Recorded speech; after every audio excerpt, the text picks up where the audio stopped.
امانت کی حفاظت کی جائے۔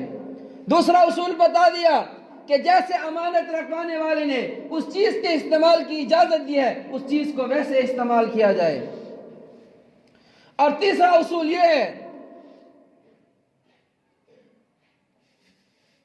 کہ جس نے امانت رکھوائی ہے تو جیسے اس نے رکھوائی ہے تو امانتدار شخص کی یہ دلیل ہے، امانتدار شخص کی یہ علامت ہے کہ وہ اس شخص کو جس نے امانت رکھوائی ہے اس کو امانت ویسے سپرد کی جائے جیسے اس نے امانت رکھوائی تھی۔ اگر اس نے وہ امانت اس شخص کو ویسے لوٹا دی ہے جیسے اس نے رکھوائی ہے امانت تو یہ امانتدار شخص کی دلیل ہے کہ یہ امانتدار ہے۔ اگر اس نے اس امانت میں جو اس نے امانت رکھوائی ہے اس میں رد و بدل کر دیا تو سمجھا جاتا ہے کہ ایسا شخص خائن ہے، خیانت کرنے والا ہے۔ تو اسی طرح اللہ تعالیٰ نے ہمارے پاس جو یہ دل رکھوایا ہے، ہمارے پاس جو یہ دماغ ہے، ہمارے پاس جو ہاتھ ہے، پاؤں ہے، دیکھنے کے لیے آنکھیں ہیں، سننے کے لیے کان ہے، تو ہم اس دل سے اچھی اچھی باتیں سوچیں، ہم اس دماغ سے اچھی باتیں سوچیں، ہم اس زبان سے اللہ اور اللہ کی رسول کی بڑائی کو بیان کریں۔ تو ایسا دل اگر ہم گناہوں سے بھرا ہوا لے کر جائیں گے، جب آدمی گناہ کرتا ہے تو اس کے دل پر 4 قسم کے اثرات پڑتے ہیں۔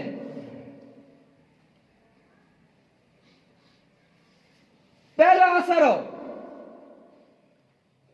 جو اس کے دل پر پڑتا ہے اس کا دل سخت ہو جاتا ہے، گناہ کی وجہ سے اس کا دل سخت ہو جاتا ہے۔ اللہ نے فرمایا ختم اللہ علی قلوبہم ام علی قلوب اقفالها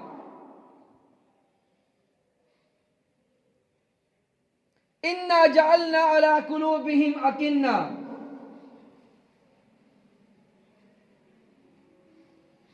تو اللہ تعالیٰ نے جو گناہ کرتے ہیں، جن کا گناہ کرنا شیوا ہے، اپنے آپ کو گناہ سے نہیں چھڑاتے،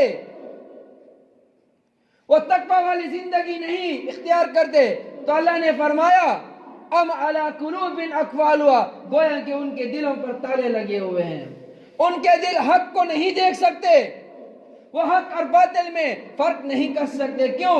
اس لیے کہ جب آدمی گناہ کرتا ہے تو ان کے دل پر مہر لگ جاتی ہے، ان کا نیکی کی طرف، ان کا تلاوت قرآن کی طرف، ان کا دل نماز کی طرف، ان کا دل ذکر کی طرف راغب نہیں ہوتا۔ کیوں؟ اللہ نے ان کے دلوں پر مہر لگا دی ہے۔ آج ہم گھنٹوں گھنٹوں بیان سنتے ہیں، اللہ اور اللہ کی رسول کی بڑائی ہم سنتے ہیں، گھنٹہ 2 گھنٹے ہم کسی کا بیان سنتے ہیں، لیکن ہمارے دلوں پر اثر نہیں ہوتا۔ کیوں؟ اس لیے کہ ہمارے دل سخت ہو چکے ہیں۔ اب ہم گھنٹوں گھنٹوں اللہ اور اللہ کی رسول کو بات کو سنتے ہیں، قرآن سنتے ہیں، حدیث سنائی دی جاتی ہے، لیکن عمل نہیں کرتے۔ جیسے ہم مسجد سے نکلتے ہیں، جیسے ہم مسجد میں داخل ہوئے تھے، جیسے مسجد سے باہر نکلتے ہیں، پھر ویسے ہماری حالت ہوتی ہے۔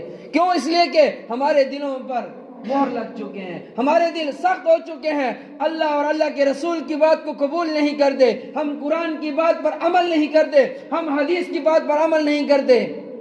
اب اعتراض پھر ہم کرتے ہیں کہ جو بات کرنے والا ہے، جو بیان کرنے والا ہے، شاید اس کی زبان میں تاثیر نہیں ہے کہ اس نے بیان کیا، ہمارے دلوں پر اثر نہیں ہوا۔ اب یہ نہیں سوچتے کہ ہمارے دلوں پر شاید مہر لگے ہوئے ہو، ہمارے دل سخت ہو چکے ہیں، جو قرآن کی بات کو قبول نہیں کرتے، حدیث کی بات کو قبول نہیں کرتے، اللہ اور اللہ کے رسول کی بات کو قبول نہیں کرتے۔ ہم اعتراض تو یہ کرتے ہیں شاید جو بیان کرنے والا ہے اس کی زبان میں تاثیر نہیں ہے۔ یہ نہیں دیکھا جاتا جو بیان کرنے والا قرآن سنا رہا ہے، بیان کرنے والا حدیث سنا رہا ہے، بیان کرنے والا ائمہ کی بات سنا رہا ہے، تابعین اور تبع تابعین کی بات سنا رہا ہے۔ وہ قرآن سنا رہا ہے، قرآن ہمارے دلوں پر اثر کیوں نہیں کرتا؟ اس لیے کہ ہم نے گناہوں کی وجہ سے، ہم نے گناہ اتنے کیے، ہم نے اللہ کی نافرمانی اتنی کی، ہم نے رسول اللہ صلی اللہ علیہ وسلم کی نافرمانی اتنی کی کہ ہمارے دلوں پر قرآن اثر نہیں کرتا، ہمارے دلوں پر حدیث اثر نہیں کرتا، ہمارے دلوں پر تابعین تبع تابعین کی بات اثر نہیں کرتی۔ کیوں؟ اس لیے کہ ہم نے گناہ اتنے کیے ہیں کہ ہمارے دل سخت ہو چکے ہیں۔ تو خیر، میں نے بتا دیا کہ آدمی کے دل پر 4 قسم کے اثرات پڑتے ہیں جب آدمی گناہ کرتا ہے۔ تو نمبر 1، اس کا دل سخت ہو جاتا ہے، اس کے دل پر مہر لگ جاتی ہے۔ نمبر 2، اس کا دل اندھا ہو جاتا ہے۔ جب گناہ کرتا ہے آدمی تو اس کا دل اندھا ہو جاتا ہے۔ تمہارے ذہن میں اعتراض ہوگا کہ آنکھیں اندھی ہوتی ہے، دل تو اندھا نہیں ہوتا۔ تو یاد رکھنا، انسان کا دل بھی اندھا ہو جاتا ہے۔ کیوں؟ اس لیے کہ دل میں قسم قسم کے وساوس آتے ہیں کہ تم نماز پڑھتا ہے، نماز سے تجھے کیا فائدہ؟ جب تو زکوٰۃ ادا کرے گا، آج زکوٰۃ ہم کیوں ادا نہیں کرتے؟ اس لیے کہ ہمارے دل اندھے ہو چکے ہیں۔ اللہ نے وعدہ فرمایا ہے، تو میرے راستے میں 1 روپیہ خرچ کرے گا، میں اللہ تمہیں اس کا 10 گنا دوں گا۔ اب یہ بات ہمارے دل قبول کیوں نہیں کرتے؟ اس لیے کہ ہمارے دل اندھے ہو چکے ہیں۔ ہم حج کے لیے جاتے ہیں تو دل یہ کہتا ہے تیرے حج کرنے کا کیا فائدہ؟ جب تو تلاوت قرآن کرتا ہے تو دل تجھے کہتا ہے تیرے قرآن پڑھنے کا کیا فائدہ؟ جب تو اللہ کا ذکر کرے گا تو تیرے ذکر کرنے کا کیا فائدہ؟ تو یہی دل کے اندھے ہونے کی علامت ہے کہ ایک شخص کا دل اندھا ہو چکا ہے۔ وہ اللہ اور اللہ کے رسول کے باتوں سے جب دور ہو جائے گا، جب وہ گناہ کرے گا تو اس کا دل اندھا ہو جاتا ہے۔ اگر آدمی تقوی والی زندگی گزارے گا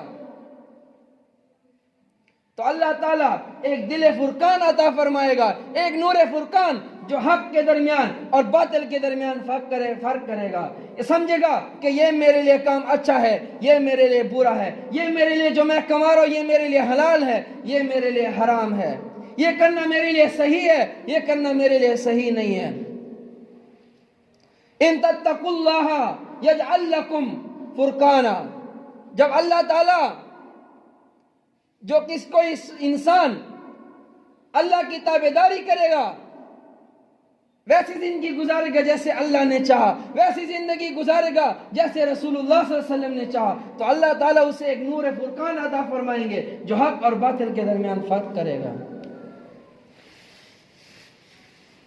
حضرت لاہوری رحمہ اللہ کا واقعہ ہے، ہمارے استاد انور اکاڑی صاحب کے بھائی حضرت مولانا صفدر امین اکاڑی صاحب وہ فوت ہو چکے ہیں۔ وہ ایک واقعہ لکھتے ہیں کہ ہم نے سنا تھا کہ لاہور کے اندر ایک فلانا بزرگ رہتا ہے، وہ اللہ والا ہے، اللہ کا نیک بندہ ہے۔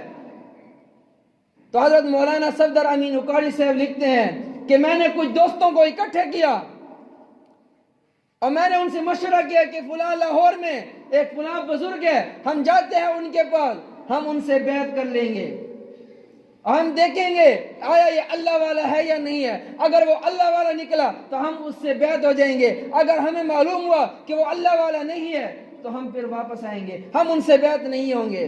تو انہوں نے مشورہ کیا، کچھ پیسے حلال کے ملائے، کچھ پیسے حرام کے ملائے، اور ان سے جو حلال کے پیسے دے ان کے ذریعے سیب خریدے اور جو حرام کے کچھ پیسے دے ان کے ذریعے بھی سیب خریدے۔ انہوں نے ان سیبوں کو آپس میں ملا دیا، حلال اور حرام سیب دونوں کو آپس میں ملا دیا اور اس بزرگ کے سامنے پیش کر دیا کہ ہم یہ آپ کے لیے تحفہ لائے ہیں اور ہم آپ سے بیعت ہونے کے لیے آئے ہیں۔